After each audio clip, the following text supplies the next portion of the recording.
Okay. Uh, this is interesting. I wanted to ask, do you ever have trouble trying to dress up? Yes, a lot. I'm a tomboy, so, and I don't know, my mind works differently from how I am personally. I don't know how to explain that. I do very elegant, sophisticated, madamish like pieces, and then so it's always regal, always well put together. And then if you see me in my factory, I'm like in shorts and t-shirts and stickers. Let's do this. So it's difficult. Sometimes I'm like, okay, now I have to put on my game face. I mean, I have to change the Yeah. So, and then I grew up a tomboy with all my brothers and things. My parents are paramilitary, so then my mom is not very freely. It's just now that she's even wearing dresses. My mom was a trouser, shorts, t-shirt person, and so I grew up. When she buys clothes for the boys, she bought the same thing for me. So maybe if she bought them trousers, she bought me shorts. If she bought them shorts, she bought me trousers, not dress, not dress. So I grew up a tomboy. So now being a fashion designer, designing elegant pieces is very Contrast. the contrast is a lot. I would suppose that I should be designing maybe androgynous clothing, but it doesn't even come to me. Edgy clothing don't come to me. Like I can't design, but effortlessly I'll design elegant, beautiful, princess-like clothes. And so it's tough dressing up. I always bother my brothers. Why should I wear this? So everyone has to decide for me when I'm going out. So yeah, it's difficult for me to dress up. Another question is, have you ever wondered, is there any question you wish people could just ask, something that you just like, what can they just ask, what do they assume? They just speak up, I will answer. Anything like that? I've felt that way before, but I don't even remember if it's at this point.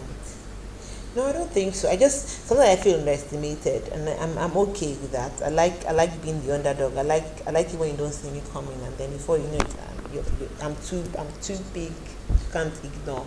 So it's okay. I don't worry much about things, and I don't really care what people think about me. Honestly, as long as I'm right with God, I'm right with myself, everything is good.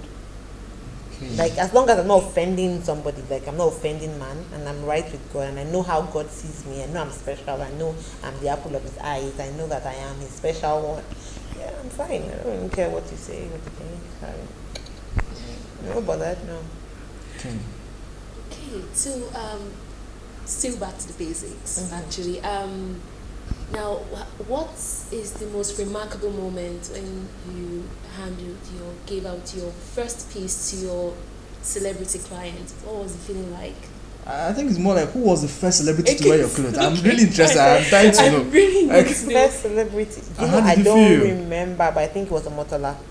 Wow, the big one. Wow. I don't remember, but I don't remember. No, the very first was Omawumi Akini. Okay. Yes, on and that was like my second month into doing my work. Wow. And that was on the cover of Complete Fashion magazine. They were rebranding, and then so that picture is like an iconic moment. Just like yes, I did And it. how was the feeling It like? felt great. I mean, I ordered like 3 or 4 magazines, even though I could hardly afford the extra change at that time. 1,000 naira at that time was big money to me, man. So yeah, it felt really good. But to wear to an event, I think it's either Omawumi or Omotola, but I think it was Omotola.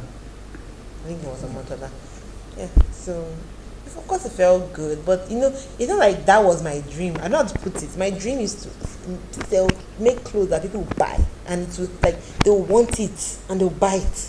Like I really want that dress. I really like that dress. Oh my goodness, this dress is everything.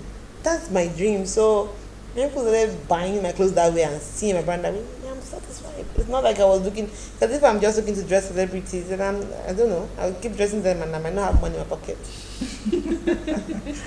Okay. So, but not to take anything from it, it felt really great. I have all the pictures. I save all the paper pieces. I save all the pictures where I can find them. Of course, it's a great and awesome feeling to have your work or your dress being worn by people that everyone looks up to. Of course, I did. It was awesome moments, fantastic times in my life. But the greatest joy I have is actually just finding people that would do anything to get my clothes. stock my clothes, come from abroad. My goodness, I'm waiting to come back home to just come to your store to buy clothes. That warms my heart. Or people that order from abroad and say, please, I'm having this birthday, I'm having this wedding, it's my wedding and I must wear. That really warms my heart. So when people really say, I want your signature. I have a client online that's bothering me. I wore your dress for my wedding. My sister is getting married, and you must make her something. I don't care, and it must look like an EJIRO because I know your pieces when I see them. So that that tells you that man, people are watching, and they know and they love, and then you can't disappoint them. So it makes you even put your heart into it more when you're. See you next time. God bless you.